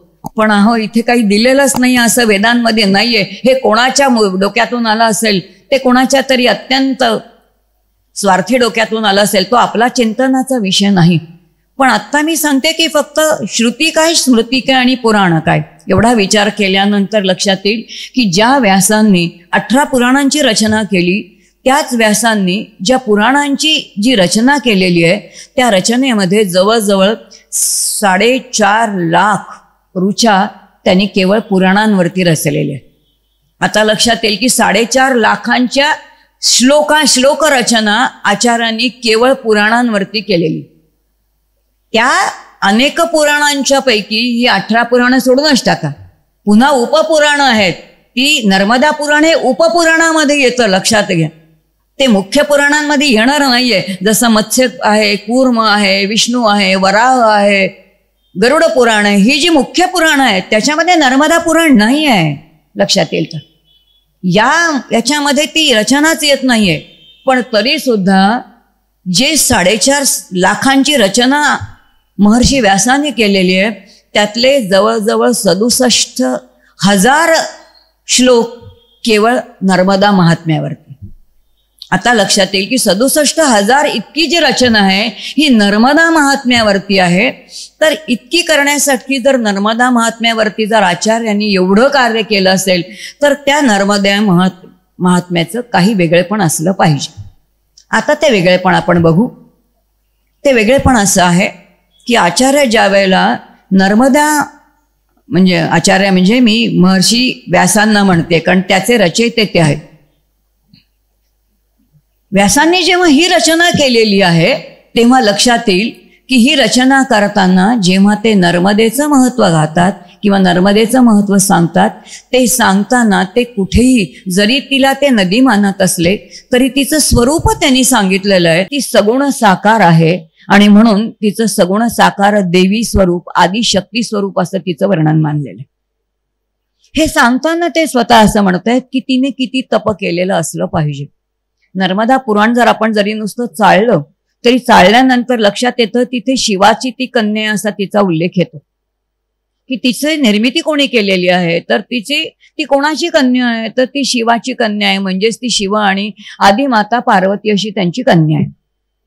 मग हिला जी वेगळी नावं मिळाली किंवा हिच्या ज्या वेगवेगळ्या उपनद्या आहेत त्या सगळ्या कथा सांगताना लक्षात येईल की शिवाचा आणि भगवती पार्वती माता जी आदिशक्ती, त्यांचा जो अंगसंग आहे त्या अंगसंगातून निघालेला जो घाम आहे, तो घाम, याचा अर्थ ज्याला आपण घन म्हणतो, तो जो व्हायला लागला, ती तिचं स्वरूप सांगितलेलं आहे.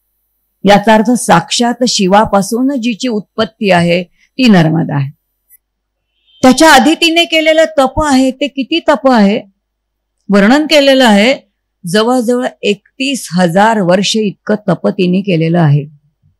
एखादी स्त्री एवढं तप करू शकते का? प्रश्न पडेल आपल्याला की 31,000 वर्ष इतकं तप कसं काय शक्य आहे. भागवतामध्ये उल्लेख येतो की प्रल्हाद राजा जो आहे दैत्य आहे हो, पण प्रल्हादाचं किती राज्य केलंय? 36,000 वर्ष राज्य केलेलं आहे. भागवताचा उल्लेख आहे. तसाच उल्लेख येतो इथे हिने 31,000 वर्ष तप केलेलं आहे. मग हे आपल्याला हे ऐकल्यानंतर अत्यंत अवघड वाटतं. असं वाटतंय सगळं कठीण आहे, हे सगळं हे फार आपल्या बुद्धीच्या पलीकडच आहे, असं कसं काय शक्य असेल? आपल्याला हे सगळं आवडतं बरं का, ऐकायला आवडतं, वाचायला आवडतं, पण मनामध्ये प्रश्न येतोय प्रत्यक्षात शक्य असेल का?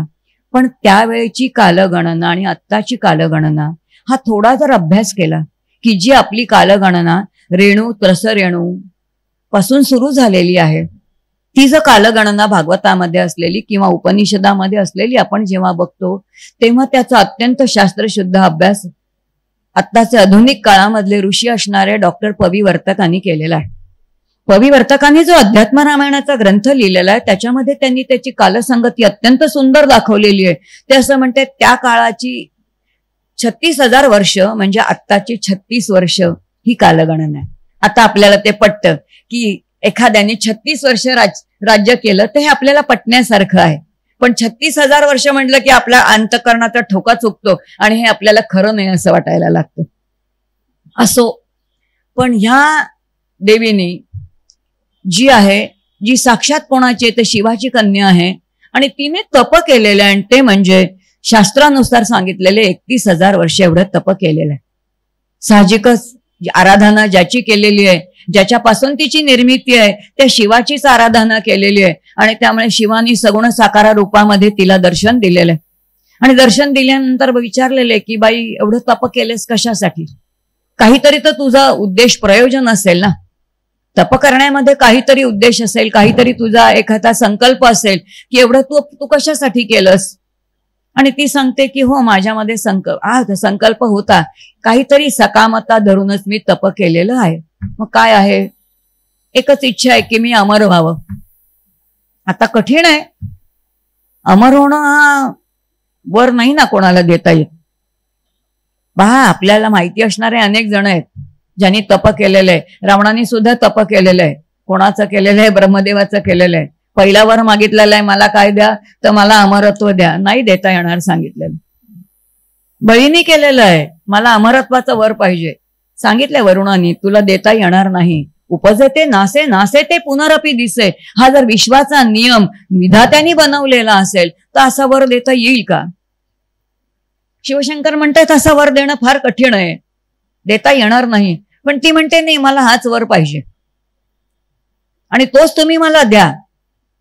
मग पुढे काय विचारतात की तुला हा वर हवा असेल तर कशासाठी हवाय?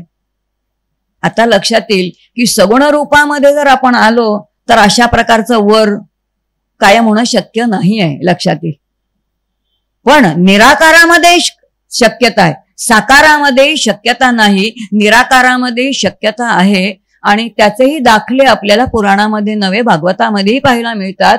कारण कपिल मुनींची माता असणारी देवहूती जी आहे तिने उदंड तप केलेलं आहे. अत्यंत प्रपंचाच्या आसक्त असणारी ती आपल्याच कपिलाच्या म्हणजे आपल्या पुत्राच्या बोधामुळे ती इतकी मुक्त झाली की सिद्धपदाला पोचली. नवे सिद्धपदाला पोचल्यानंतर योगाग्नीने तिने आपला देह भस्मीभूत केला आणि पश्चिम वाहिनी सरस्वती रूपाने ती व्हायला लागली. आता त्या रूपामध्ये ती अमर आहे की नाही? ती आहे अमर. तसं हिने वर मागितलेलं आहे आपल्या पित्याकडे की मला अमरत्वाचाच वर हवाय, मला दुसरा कोणता वर नकोय. मग साकारामध्ये तुला मिळणार नाही, निराकारामध्ये चालणार आहे का? चालणार आहे. मग तुझा हेतू काय आहे? तर तो हेतू सांगताना मात्र तिने जो हेतू सांगितलाय तो शिवशंकरांना अत्यंत प्रिय आहे. कारण ती हेतू सांगते की या कलियुगामध्ये की जे कोणी काही काय करणार आहेत, की ज्यांना कोणतं तप झेपणार नाही, तर त्यांचा उद्धार करण्याची माझी इच्छा आहे. कारण कलियुग हा असा आहे की या ठिकाणी साधन करणंच अवघड आहे. कारण कलियुगाची पूर्ण इमारत जी आहे ती इमारतच मुळी ईर्ष्या, द्वेष या सगळ्या विकारांवरती आधारित आहे. त्यामुळे कलियुगातले सगळे लोक हे द्वैतामध्येच राहणारे आहेत. अद्वैताची अनुभूती घेणारे अत्यंतिक अल्प असणार आहेत. पण असे जे कोणी अल्पातले अल्प असतील त्यांनी जर खडतर तप करू शकले तर त्या खडतर तपाच्या साह्याने मी त्यांना मुक्ती प्रदान करू शकते. मुक्ती याचा अर्थ निर्विषय आनंदाची प्राप्ती मी त्यांना देऊ शकते. मुक्ती 4 प्रकारच्या मुक्ती आहेत: सलोकता, समीपता, स्वरूपता, सायोज्यता. सायोज्यता मुक्ती शेवटच्या मुक्तीच्या विषयी बोलते. या मधल्यांच्या बाबतीत मी आता चिंतनच काही करत नाही, कारण ते सांगत राहिले तर विषयांतर होईल पुन्हा. मग ही जी मुक्ती आहे की ज्याला आपण म्हटलेले की एखादा जीव मुक्त असतो म्हणजे काय, आहार, निद्रा, भय आणि मैथून या सगळ्यापासून जो मुक्त आहे, ज्याला कोणतंही लौकिकातलं बंधनच नाही, निरपेक्ष आनंदामध्ये जो अखंड स्थित झालेला आहे, ती मुक्ती देण्यासाठी मला काय हवंय, तर मला अमरत्व हवंय. आणि जेव्हा तो तिचा ते प्रयोजन ऐकलं तेव्हा साहजिकच आपल्या कन्येविषयी असणारं वात्सल्य, कारण साहजिक त्याची कन्याच आहे. खरं सांगायचं तर कन्या पित्याला अत्यंतिक प्रियच आहे. पुत्रापेक्षा कन्या पित्याला अत्यंत प्रिय आहे.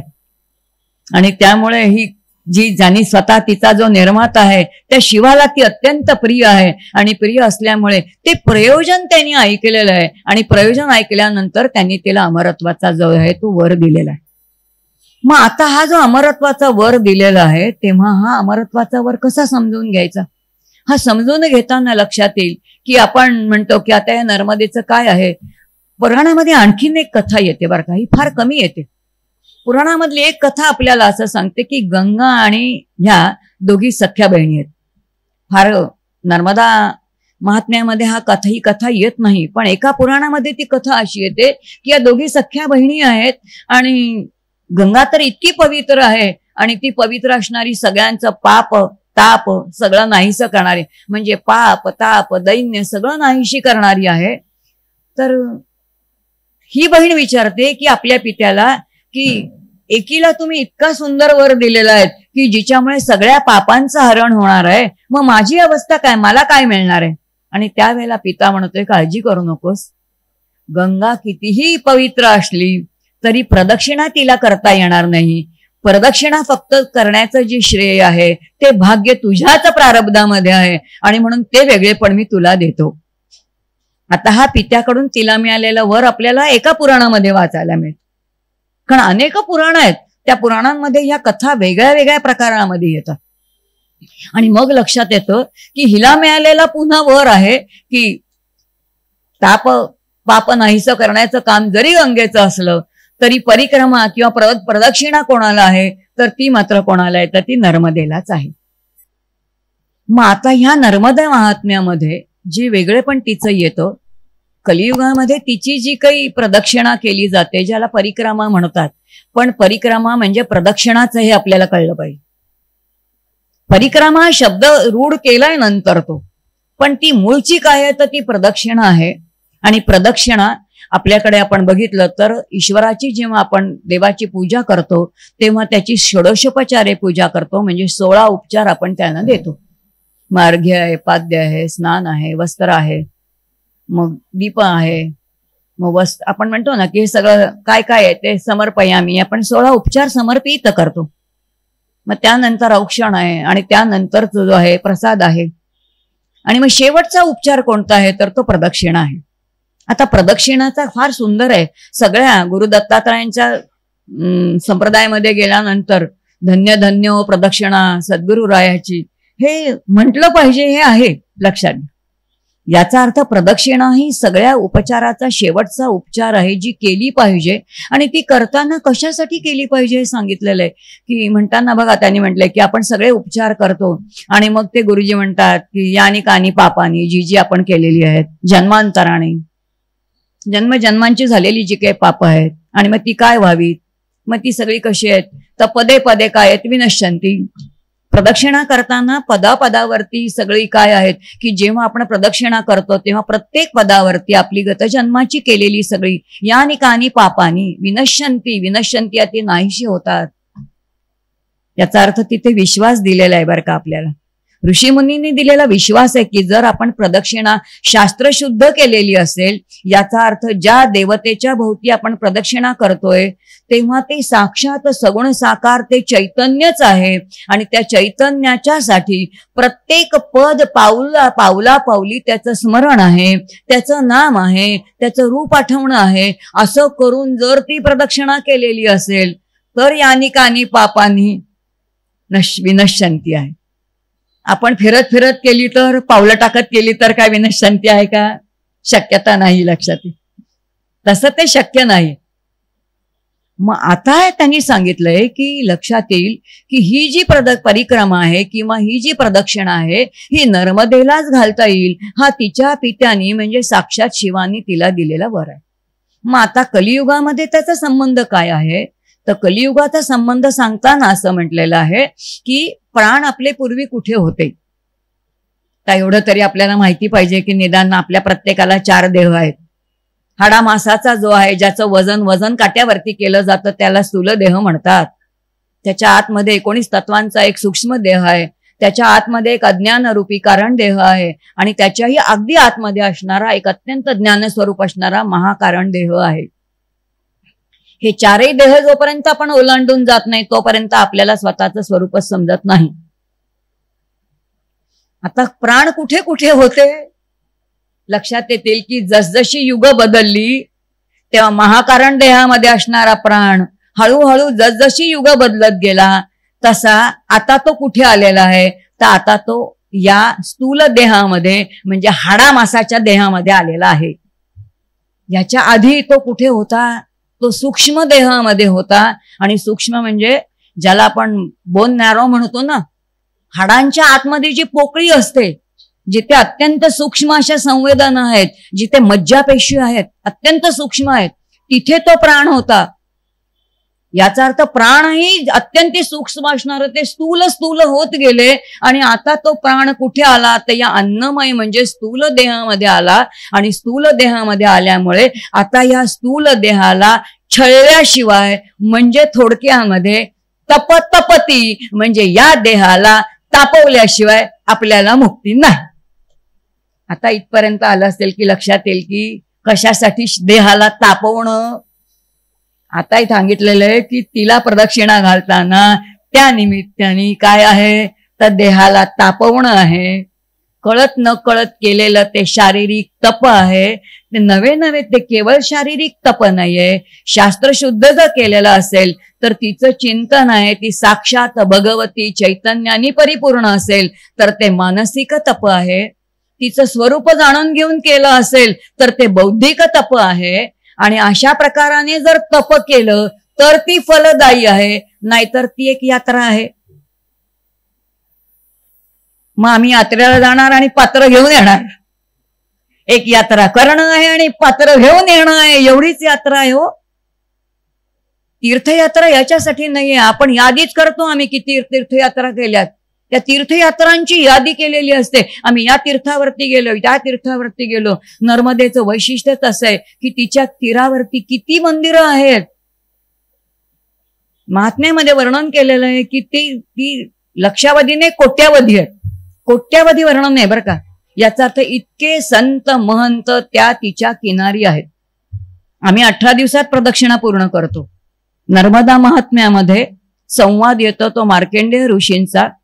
ज्या मार्कंडेय ऋषींनी 6 कल्प तप केलं. 6 कल्प तप केल्यानंतर साक्षात शिवशंकर भगवती आपल्याला सांगतायत. भगवती म्हणते हा कोण ऋषी आहे की जो इथे बसलेला आहे. आणि शिवशंकर सांगतायत अगं मृकुड ऋषींचे असणारे हा मार्कंडेय नावाचा हा आहे ऋषी की ज्यांनी अत्यंत तपस्वी आहे. किती तप केले? 6 कल्प. 6 कल्प म्हणजे किती? एक कल्प म्हणजे 432 कोटी वर्ष.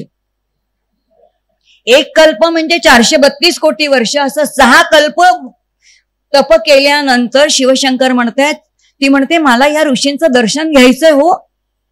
आणि दोघं पती पत्नी मार्कंडेय ऋषींच्या, भागवत कोणी ऐकलं असेल तर समोरचा प्रसंग आठवा. मार्कंडेय ऋषींच्या समोर शिवशंकर आणि भगवती पार्वती उभे राहिलेत. त्यांचं देहभान गेलेलं आहे, ते समाधी स्थितीमध्ये आहेत. दोघांनी सुषुम्नेमध्ये त्यांच्या अंतःकरणामध्ये प्रवेश केला, हृदयामध्ये प्रवेश केला. आणि मार्कंडेय ऋषी म्हणतायत मी नारायणाचं ध्यान करतोय, तर आता शिवशंकर आणि भगवती कसे आले आणि म्हणून ते देहभानावरती आले. ज्या क्षणी देहभानावरती आले त्या क्षणी दोघे परत समोर सगुण रूपामध्ये आले. हे सामर्थ्य शिवशंकर आणि भगवती पार्वतीचंही आहे आणि तेवढंच मार्कंडेय ऋषींचं आहे. हे मार्कंडेय ऋषी त्या महात्म्यामध्ये असं म्हणत आहेत की मी नर्मदेची प्रदक्षिणा करतोय, मी परिक्रमा करतोय आणि 6 कल्प पूर्ण झालंय, 7वं कल्प चालू आहे, पण अजून माझी प्रदक्षिणा किंवा माझी परिक्रमा पूर्ण झालेली नाही. आता मार्कंडेयांची पूर्ण झाली नाही आणि आमची झाली. काय खरं आहे सांगा, खरं काय आहे सांगा. आपलं काय आहे टिकमार्क आहे लक्षात घ्या. समजून घ्यायला गेल्यानंतर कळेल की फार कठीण आहे आणि म्हणून ती परिक्रमा कठीण आहे. निश्चित ती मैया कोणतीही मुक्ती सोपी नाही हो, पडलेली नाही रस्त्यावरती. विद्या अशी पडलेलीच नाहीये. साधी विद्या जर अशी रस्त्यावरती पडलेली नाहीये तर ब्रह्मविद्या आत्मस्वरूपाची विद्या त्या रस्त्यावरती पडलेली असेल का? त्या तपाशिवाय ती काही देणार नाही. आणि त्यामुळे या कलियुगामध्ये जोपर्यंत शारीरिक तप करत नाही, शारीरिक तपाबरोबर मानसिक तप आणि तिचं स्वरूप जाणून करत नाही, आणि म्हणून ती तप करताना शास्त्रशुद्ध जशी सांगितली तशी करणं, ती करताना तिच्या नामाच्या साह्याने करणं.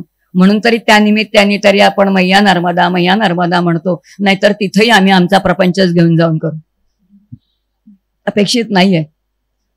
आणि म्हणून समर्थ आमचे सांगतात जर जायचं असेल ना तीर्थयात्रेला ते एकाकी एकाला जावे आनंद वनभुवनी. आनंद वनभुवनी म्हणजे काशी बर का. आम्ही फक्त गाणं ऐकतो आनंद वनभुवनी, ते लता मंगेशकरनी गोड गायलंय कारण ते शिवाजीचं स्वप्न त्यांनी साकार केलं, असं नाहीये. आनंद वनभुवनी हे वेदातला विचार आहे, हा उपनिषदातला विचार आहे, ती उपनिषदातली उपासना आहे. हे आम्ही कधी समजूनच घेत नाही. आम्ही फक्त गाणी ऐकतो, इकडून ऐकतो आणि इथून सोडून देतो. पण संत सांगतात तीर्थयात्रेला जायचं असेल ते एकाकी एकाला जावे, कोणाला म्हणू नका. नाही तर बाजारात जाताना तू येतेस का ग, मी येतेस का ग, मग माझी मैत्रीण आली म्हणून मी आले, ती आली म्हणून मी आले, हे आलेत म्हणून मी आले. याला यात्रा म्हणतच नाहीत. आता लक्षात येईल तीर्थयात्रा आहे ती. आणि तीर्थयात्रा केल्यानंतर आम्हाला खूप हौस असते मामद घालायची, की आम्ही तीर्थयात्रा करतो आणि आलं की मामद घालतो. हे सगळं आपण करतो बरं का, करायचं नाही असं नाही. पण तो शब्द इतका सोहळ आहे, तुम्ही मामद घालतो म्हणा, पण त्या शब्दाचं थोडं चिंतन केल्यानंतर ते माम वध असं शब्द आहे. माम वध याचा अर्थ मी यात्रा केली आहे, तोंडाने बोलायचं सुद्धा नाही. आपण जायच्या आधी सांगायला सुरुवात करतो, आल्यानंतर सांगायला सुरुवात करतो. अपेक्षित आहे का हो? नाहीये ना. म्हणून शास्त्रशुद्ध विचार समजून घेऊन आपल्याला परवडणार नाहीत, लक्षात घे. पण कधीतरी आपल्याला कळलं पाहिजे की या यात्रेतून मला काय मिळणार आहे, किंवा ही जी काही तीर्थयात्रा मी करणार आहे, जर मला नर्मदा परिक्रमा करायची असेल, कारण प्रदक्षिणा आहे आणि प्रदक्षिणा याचा अर्थ पावलोपावली ज्याच्या भोवती मी प्रदक्षिणा करते त्याचं मला अखंड स्मरण असलं पाहिजे. ती प्रदक्षिणा आहे, ती गोल फिरती आहे, कधी विचार करत नाही. प्रत्येक ह्या विश्वामधली प्रत्येक गोष्ट गोलच फिरती आहे, ती चक्राकार दृष्टीनेच फिरते. नवे नवे ज्या पृथ्वीवरती तुम्ही आहोत ना, ती पृथ्वी सुद्धा एका स्थिर अशा असणाऱ्या आसाच्या भोवती गोलच फिरते. लक्षात घ्या, ती प्रदक्षिणाच घालते. त्यामुळे तुम्हाला आम्हाला ती घातलीच पाहिजे.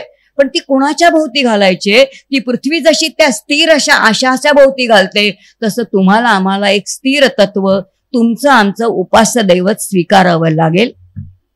ते स्वीकारून त्याच्या भोवती ती प्रदक्षिणा घालताना त्याचं नाम घ्यावं लागेल, त्याचं स्वरूप काय आहे ते जाणून घ्यावं लागेल. हे सगळं करणं जबाबदारी कोणाची आहे हो?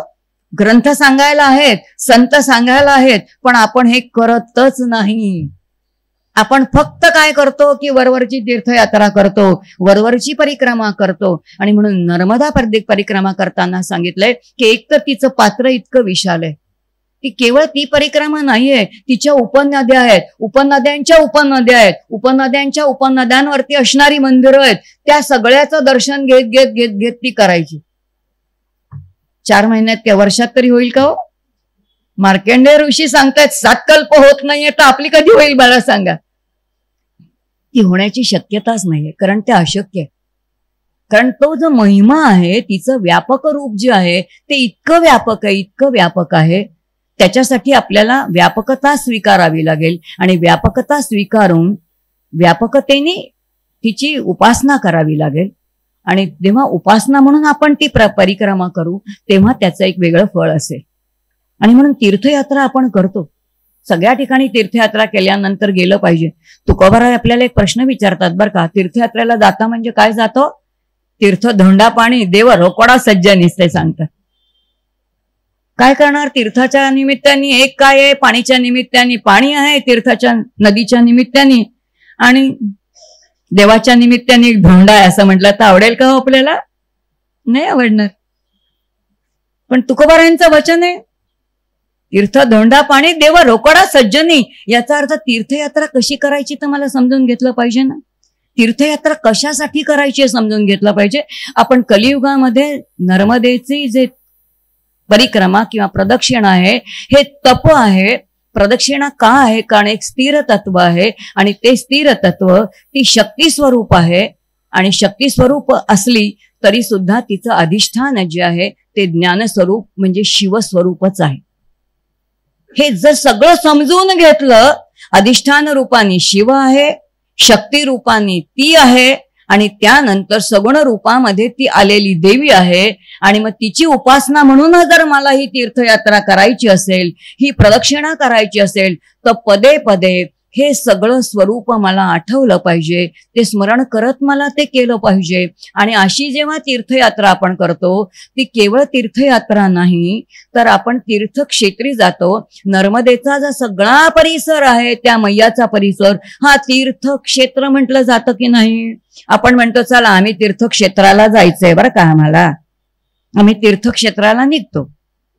जायचंय आपल्याला तीर्थक्षेत्रात, निर्विवादपणाने जायचंय, तेच गेलंच पाहिजे. कारण त्याच्याशिवाय आपला देहभावच जाणार नाही, आणि जोपर्यंत देहभाव जाणार नाही तोपर्यंत देवभाव आतमध्ये येणारच नाही. मग देहभावापासून देवभावापर्यंत जाण्यासाठी आपल्याला ही परिक्रमा करायची आहे, निश्चित आहे. ही तीर्थयात्राही करायची आहे. पण या तीर्थयात्रेच्या निमित्ताने शेवटचा टप्पा काय आहे तेही आपल्याला कधीतरी समजून घेतलं पाहिजे. ही तीर्थयात्रा करता करता हे तीर्थक्षेत्री म्हणजे नर्मदेच्या किनारी जेवढी म्हणून गावं आहेत, ती सगळी तीर्थक्षेत्र आहेत. त्या तीर्थक्षेत्राचं दर्शन घेता घेता, त्या तीर्थक्षेत्रावर जाता जाता, क्षेत्र म्हणजे शरीर आणि तीर्थ म्हणजे पवित्र, आणि म्हणून ज्या देहानी तुम्ही आम्ही ती करतो, नाम घेत घेत कधीतरी हेही क्षेत्र तीर्थक्षेत्रच झालं पाहिजे. यासाठी ती नर्मदा परिक्रमा. कलियुगामध्ये हे तप ह्याच्यासाठी आहे. ह्याच्या अंतःकरणातले सगळे विकार गेले पाहिजेत, द्वैत भाव गेला पाहिजे, माझ्यामध्ये अत्यंतिक शुद्ध चैतन्याचा भाव जागृत झाला पाहिजे. नवे नवे ठामपणे मी सांगू शकेन काय, ज्या रामाची उपासना करते तोच राम मी आहे, हे मला कधीतरी ठामपणे सांगता आलं पाहिजे. मी जर रामाची उपासक असेल, राम माझा अत्यंत पराक्रमी आहे, राम माझा अत्यंत सत्याने वागणारा आहे, राम एकपत्नीत्वाने वागणारा आहे, राम सरळ जाणार आहे, आणि माझ्या अंतःकरणामध्ये कपट आहे. रात्री 9 वाजता जायला मला जर भीती वाटत, मी भेकड असेन, तर मी रामाची भक्त आहे काय? नाही, मी रामाची भक्त नाही. याचा अर्थ जे उपासक दैवत मी उपासक म्हणून स्वीकारलेलं असेल, तर एक उपासक म्हणून त्या उपासक दैवताच्या सगळ्या गुणांचं अवतरण जोपर्यंत उपासकामध्ये होत नाही, तोपर्यंत उपासनेची फलश्रुतीच होत नाही. आणि ही फलश्रुती जर करून घ्यायची असेल तर नर्मदेचं महात्म्य समजून घ्यावं लागेल, तिचं सामर्थ्य समजून घ्यावं लागेल, तिचं तपश्चर्या समजून घ्यावी लागेल, तिचं पावित्र्य समजून घ्यावं लागेल. आणि तिचं पावित्र्य समजून घेता येता तिला समजून घेण्यासाठी आम्हाला वाटतं की आम्हाला अनुभव आले पाहिजेत. आत्ता ऐकले आपण, ऐकल्यावर किती गोड वाटलं हो, बरं वाटलं ना. वेदांत म्हणतो हे फक्त काय आहे, हेही आवडणार नाही आपल्याला ऐकायला, पण हे सत्य आहे. हे आलेले अनुभव म्हणजे चिल्लर पैसे आहेत बरं का. ते वाचतात, नोटा वाजत नाहीत. बाजारामध्ये चिल्लर पैशाने काही येत नाही, नोटा लागतात. तसं अस्सल परमार्थामध्ये असं नाही चाललं. These all the motivation. एखादा जीव किंवा एखादा भक्त जेव्हा काही उपासना करतो तेव्हा उपास्य दैवतच त्याचं जे असतं ना, ते त्याला थोडंसं आतून काय म्हणतं, ज्याला मोटिवेशन, बाळा तू योग्य दिशेने चाललायस बरं का, म्हणून आलेला जो अनुभव आहे तो अनुभव आहे. पण जो अनुभव येतो तो गेलेला असतो. याचा अर्थ आलेला आणि गेलेला असेल तर तो शाश्वत नाही, आणि शाश्वत नसेल तर त्याच्यावरती श्रीमद आचार्य म्हणतात असे अनुभव तर आपल्याला उपासनेने येणारच आहेत. त्यावर वेदांत विचाराचा एक बुलडोझर फिरवूनच टाका. आणि आता एकच अनुभव पाहिजे, जीव ब्रह्मैक्य, याच देहामध्ये मीच परमात्मा आहे अशी मला अनुभूती आली पाहिजे. याच्यासाठीच मला प्रयत्न करायचा आहे. आणि म्हणून तप ह्याच्यासाठीच आहे, नर्मदेची परिक्रमा प्रदक्षिणा त्याच्यासाठीच आहे, ज्या ज्या आपल्या घरच्या उपासना आहेत त्या त्याच्यासाठीच आहे, नामसाधना त्याच्यासाठीच आहे. इतकं जर सुस्पष्ट आपले विचार वेदांनी सांगितल्याप्रमाणे असतील तर मला वाटतं ती खऱ्या अर्थाने केलेली प्रदक्षिणा होईल, ती खऱ्या अर्थाने ठरलेली परिक्रमा होईल. आणि ती परिक्रमा अशी व्हावी आपली खऱ्या अर्थाने, जशी सांगितलेली तशी त्या मैयानी खरी प्रदक्षिणा आपल्याकडून परिक्रमा करून घ्यावी. आणि या क्षेत्राचं तीर्थक्षेत्र तिने करावं यासाठी ती करायची बरं का, बाकी कशासाठी नाही करायचं. लौकिकातले काही अनुभव येतील जातील. नदीचं पाणी सुद्धा कमी होतं आणि आटतं. हे लौकिकामध्ये आपल्याला कधीतरी सुखदुःखाचं हे पाणी कधीतरी वरती येणार आहे, कधीतरी ओटी येणार आहे, ते येऊ दे ना, तर तिचाच कृपा प्रसाद आहे. पण खरा कृपा प्रसाद कोणता असेल तर आपला भाव स्थिर असला पाहिजे. आणि म्हणून जेव्हा आपण काही परिक्रमा करतो, प्रदक्षिणा करतो, तेव्हा भाव कोणता असला पाहिजे की हे माझं उपास्य दैवत स्वरूप चैतन्याने परिपूर्ण आहे आणि त्याच्या भोवती मी प्रदक्षिणा घालते.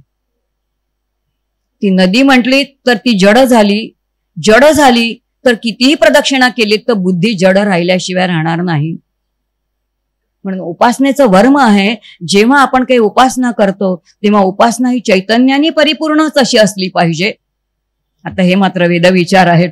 आणि म्हणून वेदातले जेव्हा शुद्ध विचार आपण समजून घेऊ तेव्हा एखादा तीर्थक्षेत्र करताना आपली मनोभूमी जी आहे त्या मनाची कशी मशागत करायची, आणि अशी मशागत केल्यानंतर जेव्हा आम्ही तीर्थयात्रेला जातो तेव्हा त्याचे एक फल किंवा त्याची उंची वेगळी आहे.